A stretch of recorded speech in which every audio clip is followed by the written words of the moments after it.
merenung dan berdoa, orang Nasrani di depan patung Bunda Maria itu selalu aku dikabulkan. Ya. Frekuensinya sama, gambaran ritual dan spiritualitas sama. Nah, ada orang aku di depan Hajar Aswad Ka'bah setelah mencium rasaku nikmat bahagia, dan setelah turun dari umroh, wah berpulang aku, nah, maka apapun yang ku minta selalu dikabulkan Allah. Iyalah, karena ritual dan spiritual sama. Demikian orang Buddha, setelah aku berdoa dengan membakar dedupa di patungnya Buddha Gautama, maka apa yang aku minta selalu dikabulkan. Kok bisa begitu? Karena ritual dan spiritual sama.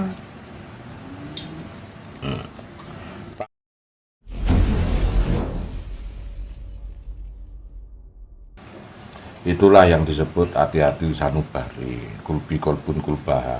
Nomornya sih disebut hati maknawiyah. Hati yang memang dia bukan seonggok daging, tapi rasa getaran yang memang ada di dalam diri kita. Mampu merasakan sesuatu yang lembut sekalipun, seperti Rohmanur Rohim, rasa kasihan, dia mampu bergetar. Efeknya sampai di tubuh. Tubuh itu kalau merasakan orang-orang yang nggak bisa makan, kita bisa menangis. Itu efeknya sampai di tubuh. Dia bisa mengeluarkan air matanya, efeknya di tubuh. Itulah hati maknawiyah yang memang bermakna tenanan. Nak wong duwe, nek hati maknawiyah itu mau sampai tumbuh, kita bermakna hidup itu. Orang deladep karu-karuan Pak ngono. Jadi makna iki piye, tahu maknanya. Lalu kemudian ada hati fuad, yang hati fuad kita tahu pilah-pilah. Kiki sopo to yo? Bener wong liya saiki ikrare sapa iki sedulur kabeh. Dadi kowe terkendalikan hidupmu.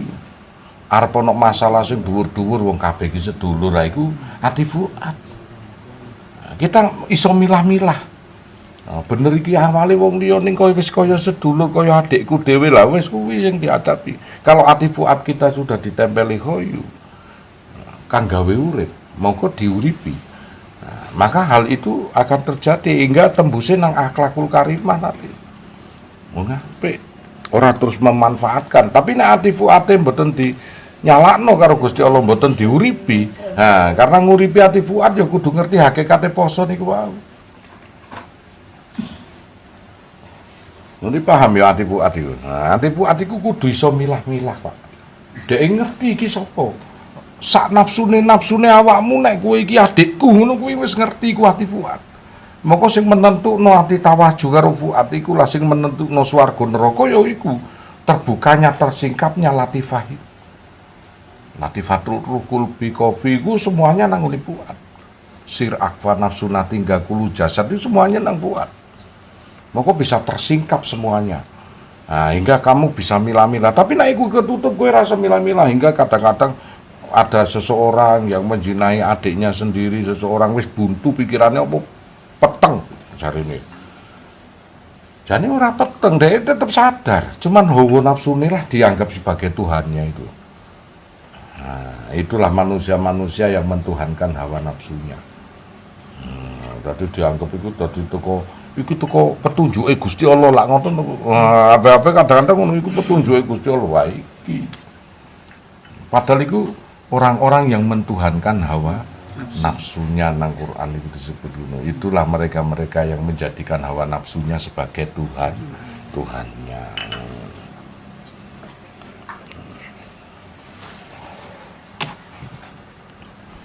Nah, lagi masukannya banyak hal. Makanya kalau kita itu hati-hati mujarad dari kulbi kolbun kulbahidi nak nyala semua, maka hati manawiyah tahu pilah-pilah. Hati fuad pun juga tahu pilah-pilah. Nah, iki sopo iki bagaimana? Ini ada kasus yang di luar pulau itu apa nang di tentang Ahmadiyah sing masjidnya dibakar itu. Wah, itu memang secara Islam itu sesat, nggak boleh. Ahmadiyah itu yang mana menggunakan agama Islam tapi tidak memakai hasil karyanya Nabi Muhammad ya. Nah, dia menyanjung Mirza Ghulam Ahmad. Nah, ini mungkin ya seluruh Indonesia kan juga harus memahami.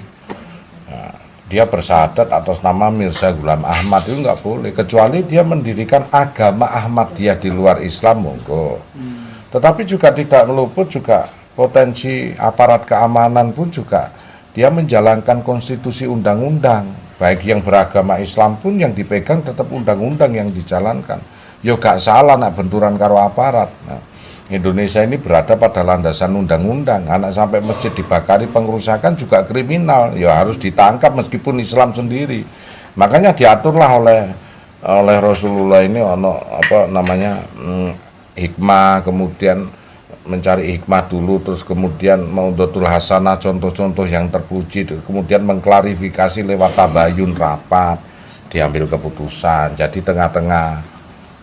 Kalau Ahmadiyah itu memakai Islam pun juga akan memicu hal-hal yang bersifat frontal nantinya. Harusnya dijadikan landasan sing konsekuen, agama sendiri, agama Ahmadiyah. Kita lindungi seperti Nasrani, kita mayoritas kita lindungi. Mesti Hindu Buddha minoritas ya kita lindungi. Karena jelas agamanya ya agama Ahmadiyah. Jangan masuk ke ranah Islam yuk gak gelem ngakoni Kanjeng Nabi Muhammad. Kita ini pencinta Rasulullah. Nah, jadi akhirnya diduakan ya orang seneng toh. Nah, gini yo mangkel, tapi yo mau melindungi yang bagaimana melindunginya, merongrong kewibawaan umat Islam. Dan begitu serba repot. Cuman kita lebih mengedepankan dari konteks pemikiran, bukan frontal lah. Koyo sing kono-kono kuwi enggak frontal gitu. Amar ma'ruf nahi mungkar dari konsep pemikiran. Kita berharap pemerintah kuwi iso milah-milah. Maka tolong dikai wadah dhewe agama Ahmadiyah, monggo kita lindungi. Masih gawe masjid sing padha karo umat muslim gak masalah. Masih gereja bentuknya karo Islam padha gak masalah. Yang penting kan iki Nasrani iki wong Islam ngono kuwi ya. Jadi gitu. Jadi tidak ada kerusuhan-kerusuhan. Kalau pemerintah lambat ya kerusuhan demi kerusuhan akan terjadi karena pecinta-pecinta Rasulullah itu di mana-mana banyak.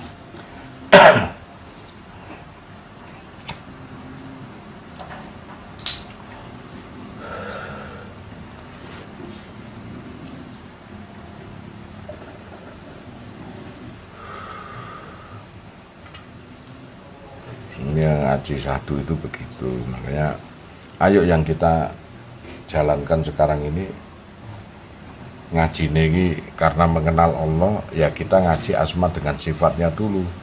Kayak Rahman Rohim, level pertama ya Rahman Rohim ya. Wujud rasa kecintaan kita kepada apapun yang diwujudkan oleh Allah, yang diciptakan oleh Allah, ya kita cintai, kita hormati. Meskipun itu ada orang kafir sekalipun. Dari wujud mencintai orang kafir ya harus dengan cara mendoakan. Ya ngerti ngono dirangkul, mudah-mudahan dan cepat diberi pitutuh. Kalau memang orang kafir itu memang diciptakan macam-macam warna di sini untuk kita bisa saling mengenal. Nah disitulah yang terjadi perbedaan, bahwasanya beda wong sing iman karo wong sing kafir aja padha to, Pak. Wong kafir amburadul, memang wong kafir gak didukno kitab ya. Wong kitab Quran itu kanggo wong iman. Nah wong kafir wis jelas kafir lah apa didukno kitab. Nah, cuman kita orang yang iman, yang berlandaskan kitabullah Quran ngono kuwi, ya harusnya jangan sama dengan orang kafir perbuatan itu. Isin marai.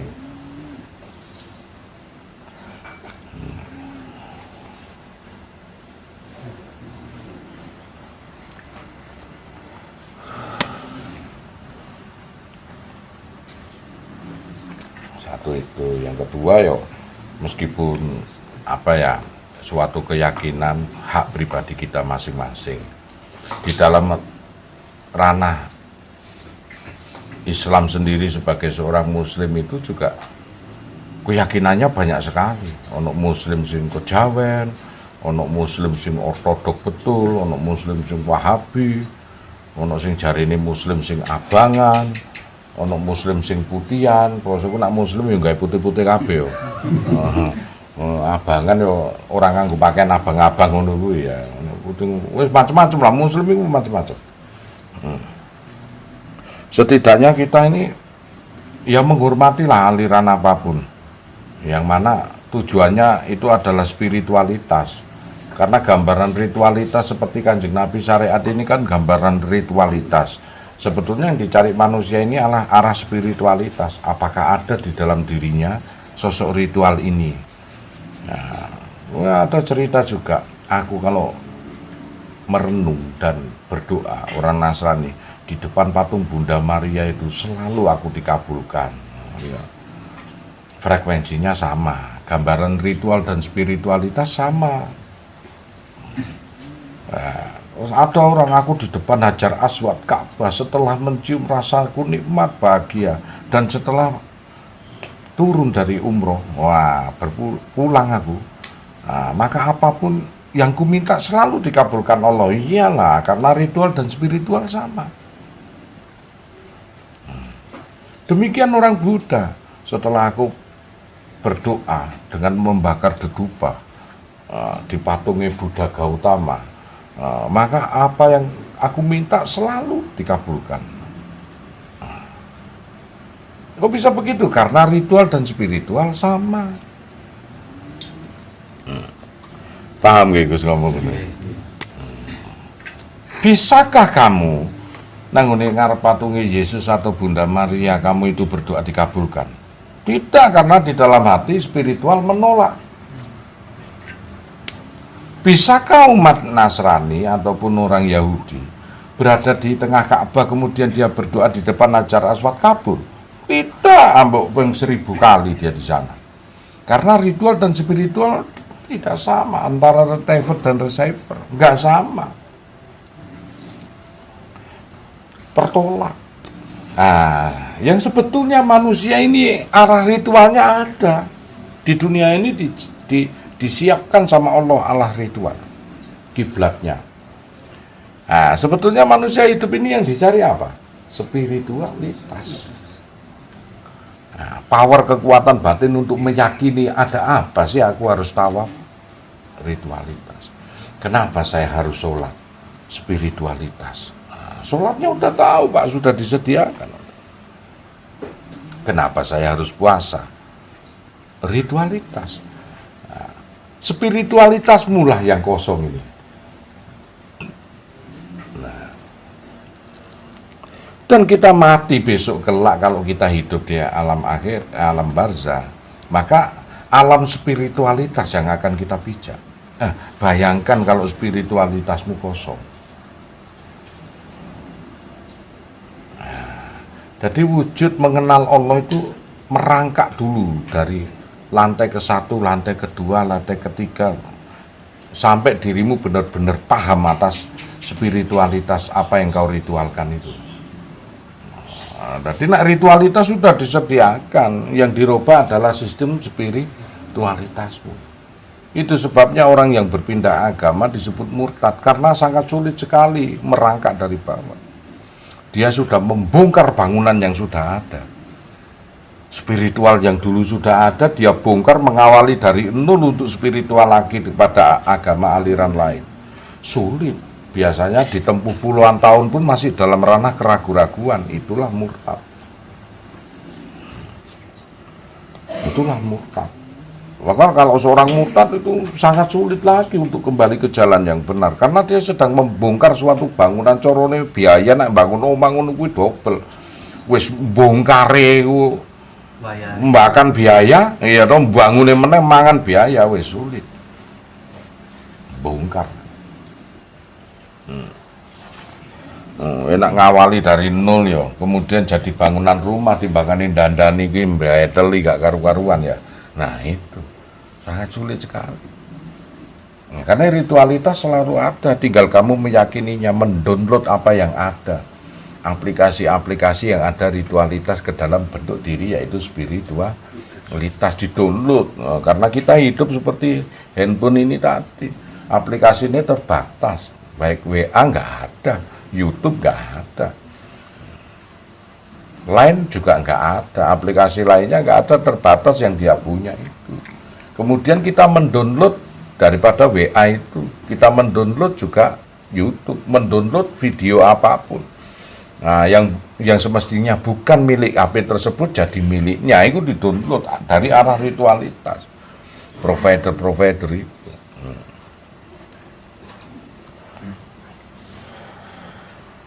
Nah, ini disinilah kita mendownload untuk supaya kita kaya akan ilmu hingga bekal kita pulang di negeri akhirat nanti enak. Nah, berawal juga di negeri cerminin nang negeri alam barzah itu. Maupun nang alam barzah kebanyakan dari sisi spiritualitas nanti yang akan diungkap.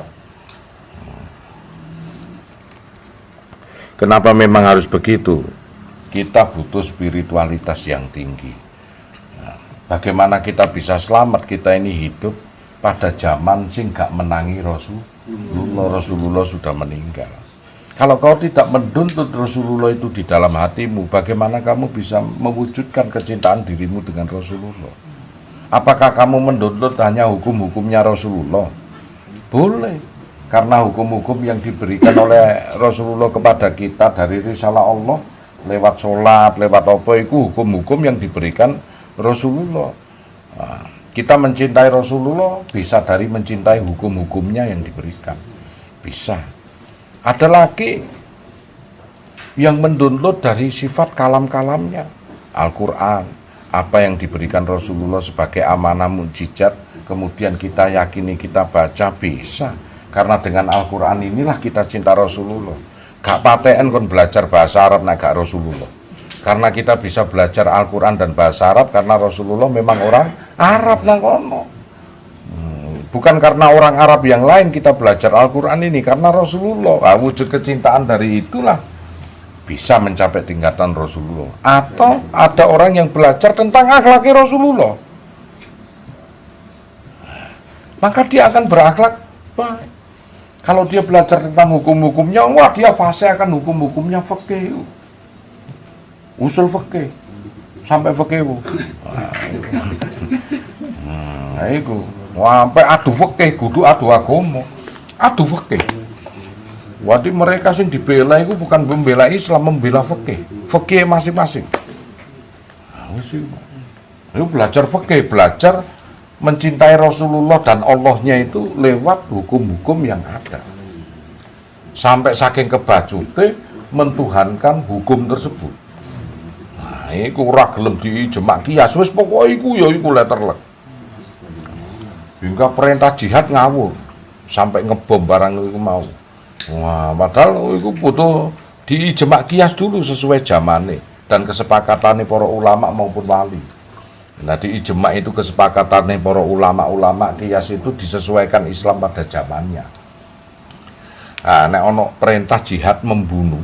Nah, itu perintah saat perang. Nek gak perang ngono ya iku bukan berarti gak berlaku, tidak, belum diberlakukan karena memang belum darurat. Nek darurat di situlah ayat itu baru kita jalankan.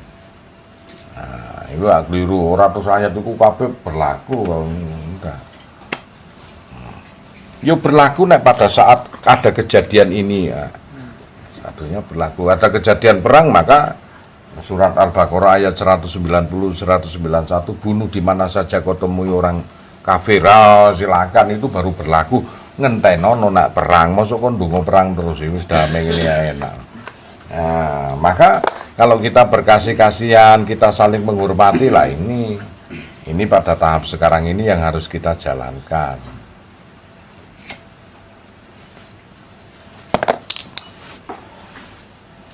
Maksud saya kan di situ, jadi kita ini biar satu dalam dalam mencerna ayat-ayat Allah itu. Makanya waladina kafaru wa kadabun bi ayatina ulaika ashabun nar biaqolidun. Mereka orang-orang yang kafir dan orang Islam sendiri yang sering mendustakan ayat-ayatku.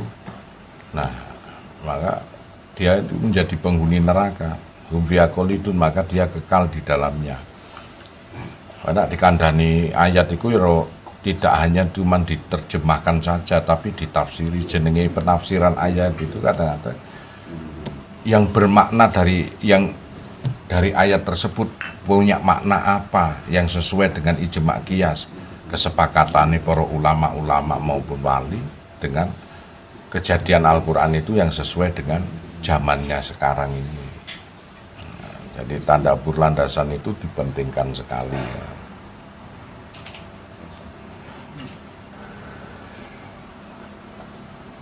Jadi sama-sama megang. Maka Makanya yang hidup berdampingan, yang mengerti betul tentang suatu keseimbangan, bahwa di dunia ini hidup ini agak diatur menungso sampai kewan itu meh podo, Pak. Karena dengan aturan inilah manusia bisa dibedakan antara manusia dengan hewan, dengan apapun bisa dibedakan. Nah, kowe kepengen ngerti setan itu terus dianggap bangsa lelembut itu duduk setan ya, cikal bakalnya manusia juga setan. Awake dhewe ya calon lelembut ya. Saking lembutnya sampai ra ketok. Bangsa lembut itu contohnya kayak tepung, kanji ngono ya ora ya iku bangsa lembut. Lembut sing ra ketok-ketok wong kita ini juga calonnya lelembut juga. Ya, nek mati apakah dimuliakan ataukah dihinakan? Makanya koyo kuntilanak, ono kuntilanak abang, kuntilanak putih ngono ki ono tailor nang kono kira-kira. Pakaiane ono sing apik, ono sing anu ngono ya. Nek ratu ngono pakaiane ya nganggo kebaya ngono ya. Kira-kira paling ya kongkonan kaya Bu Ratu ngono ya kongkonan anak buahe tuku nang blauran ngono ya. Apa kebaya ngono kuwi.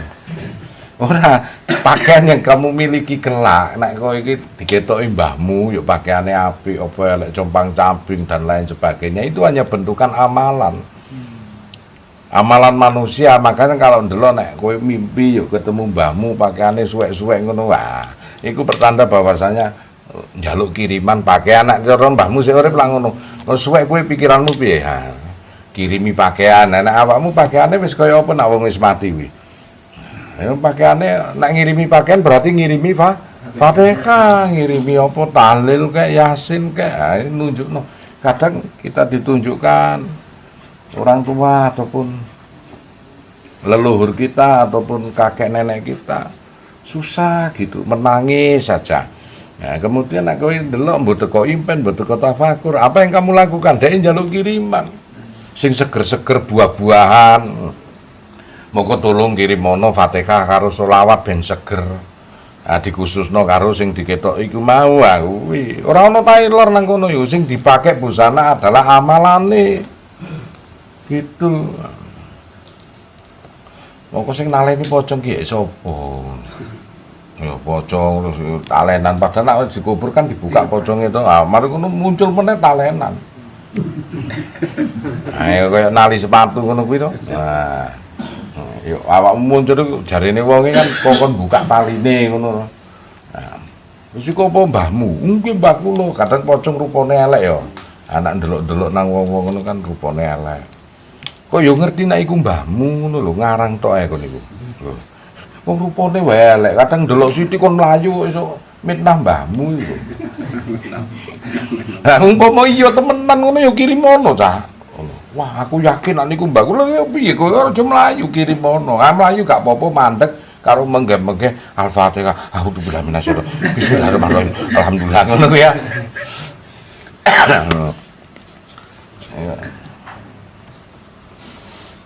Saiki pocong-pocong itu rapat ambek kuntilanak kuwi.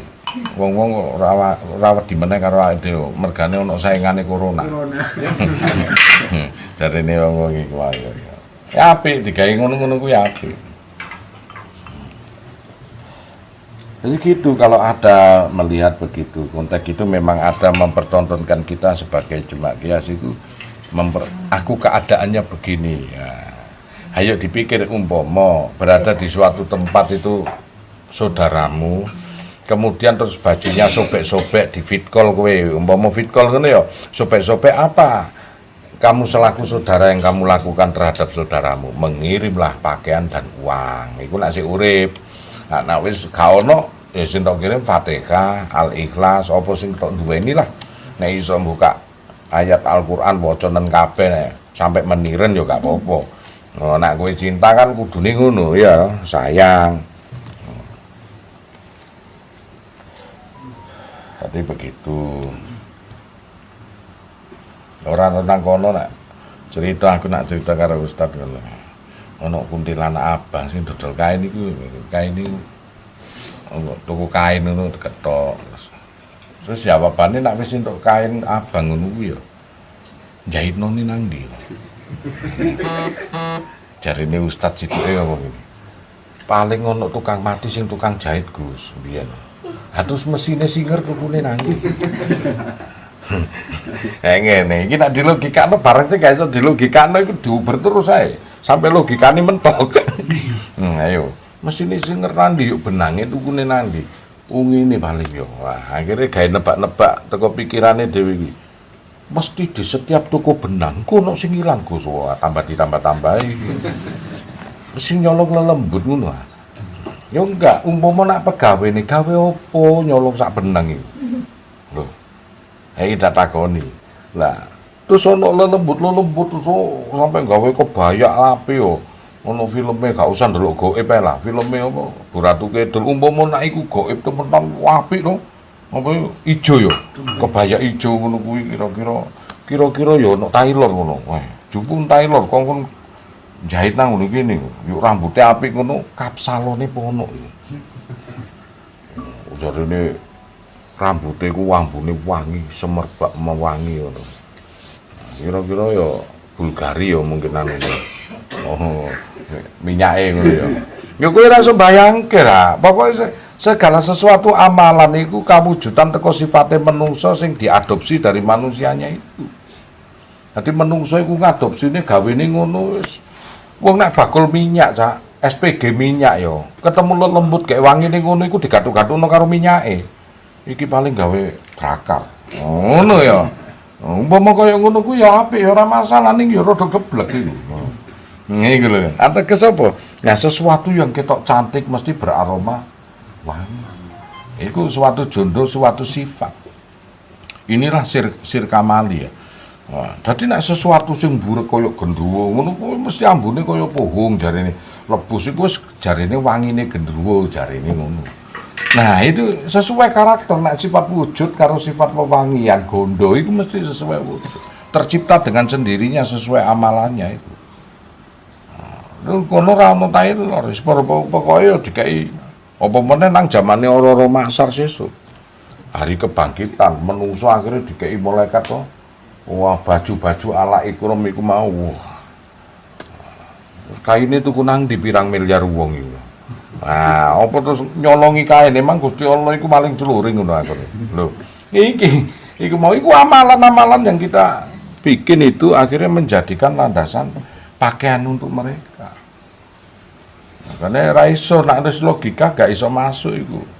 Nah, karena kesifatan-kesifatan kalau kita sifatnya indah, maka dihiasilah kita dalam kematian itu dengan keindahan termasuk berpakaian itu tadi. Jadi ojo sing primitif temen, segalanya kalau nggak mampu dilogikakno ya harus dengan pemikiran hati ya. Hati itu kadang-kadang ya gak duwe memori. Hati itu untuk merasakan getaran. Bener apa enggak? Saiki kowe dijak omong ini bahasa pikiran apa? Pikiran mengarah nang logika. Ini bahasa hati. Akhirnya hatimu membenarkan iya ya Gus ya. Nyatane tailor gak ono. Kok kap salon meneh potensine nang ngene kene dadi tukang salon ya. Barbershop kowe. Kowe nak mati aja meneh kongkon gunting rambuté mayit. Sumpek awakmu nak mati sesuk iku lho. Sing kap salon wis ucul, sing pemusik wis ucul, senare gitar apa gitare ono nang kono. Ya gak ono wis sumpek. Jadi gitu logika ini kalau untuk mengarah ke sana ini hanya mampu dirasakan.